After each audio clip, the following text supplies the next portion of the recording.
Hello welcome to my another search.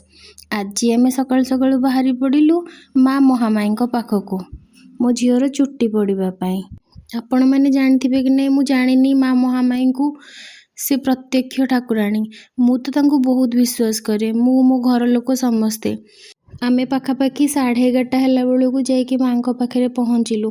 घर बाहरला बेलू late हो गला कहीं बो स्कूल किसी काम सारिकी आमको बाहर पड़ा।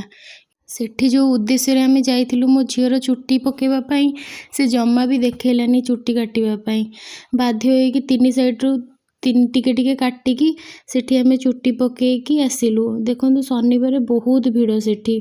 अवश्य आमे गला बेलू माँ को बहुत भल दर्शन करूँ। जेहेतु शनिवार थिला सेठी बहुत भीड़ थिला, कारण शनिवार दिन माँ कर दिन।